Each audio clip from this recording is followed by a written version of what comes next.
Bismillahirrahmanirrahim. Para Allah, mari kita lanjutkan bahasan kita masih berkaitan dengan masalah waris. Di antaranya yang pertama sebab-sebab pendapatan waris, dan yang kedua sebab-sebab yang menghalangi waris.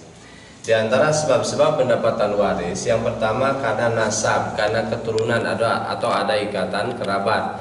Nasab keturunan, dari bapak kakek ke atas disebutnya usul. Kemudian furu, dari mulai anak, cucu, cicit ke bawah disebutnya furu. Kemudian kerabat, ada ikatan kekerabatan seperti hanya persaudaraan. Nah, saudara paman, nah itu juga bisa menjadi sebab pendapatan waris. Kemudian yang kedua sebab perkawinan. Karena perkawinan seseorang akan mendapatkan waris. Umpama istri akan mendapatkan seperempat atau seperdelapan. Kemudian suami akan mendapatkan 1/1 atau seperempat karena adanya perkawinan. Kemudian yang ketiga memerdekakan budak. Orang yang memerdekakan budak akan mendapatkan warisan dari budak yang diperdekakannya, disebutnya wala, memerdekakan budak.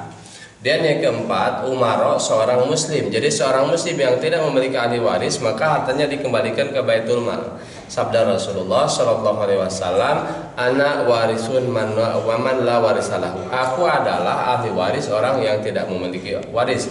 Makanya seorang yang tidak memiliki ahli waris maka hartanya dikembalikan ke Baitul Mal dan akan menjadi hak muslimin nantinya.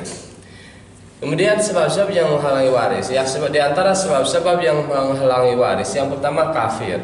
Sabda Rasulullah, ya la yarisul muslimul kafira walal kafirul muslima.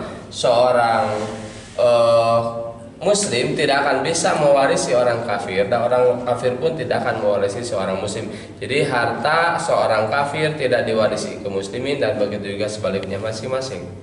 Dan yang kedua murtad. Apabila seseorang keluar dari Islam maka dia tidak mendapatkan warisan dan tidak mewarisi, kecuali kalau kembali bertobat, nah itu akan kembali lagi hak waris mewarisinya kembali.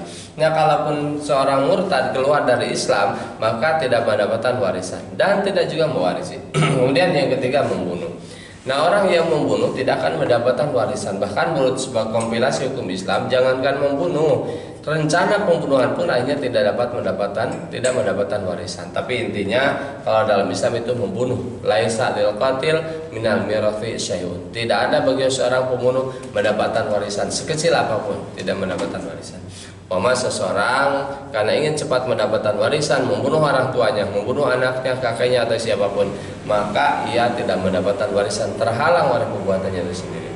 Dan yang keempat seorang budak tidak dapat mewarisi dan tidak dapat diwarisi. Karena hakikatnya orang budak tidak berhak mendapatkan harta, jadi langsung oleh tuanya. Makanya seorang budak tidak bisa mewarisi dan tidak juga diwarisi. Dan yang kelima anak zina. Anak zina itu tidak dapat mewarisi karena bukan anaknya. Umpama pacaran kemudian memiliki anak, nah orang tua ayahnya tidak bisa mewarisi anaknya, tapi dikias di anaknya ke ibunya, jadi bukan ke anaknya.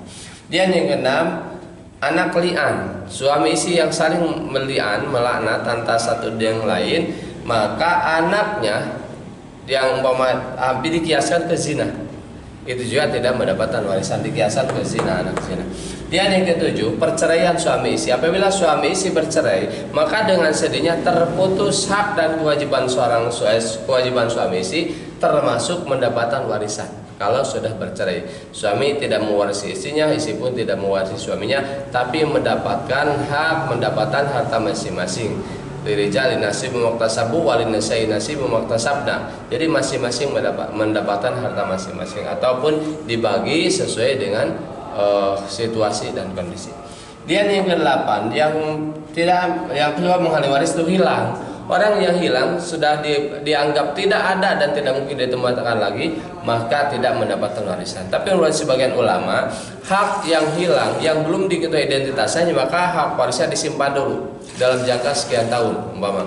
Tapi kalau sudah tidak ada maka sepakat dibagikan kembali, dengan catatan kalaupun saja kembali maka harta yang dibagikan dikembalikan lagi kepada orang yang hilang itu. temun karena dia yang kesembilan sama-sama meninggal. Umpama ada terjadi bencana alam, maka sama-sama meninggal dengan sendirinya hak waris mewarisi tidak mendapatkan. Nah, itu diantaranya ada 4 sebab mendapatkan waris, kemudian ada 9 hal-hal yang menghalangi waris. Jazakumullah. Wassalamualaikum warahmatullahi wabarakatuh.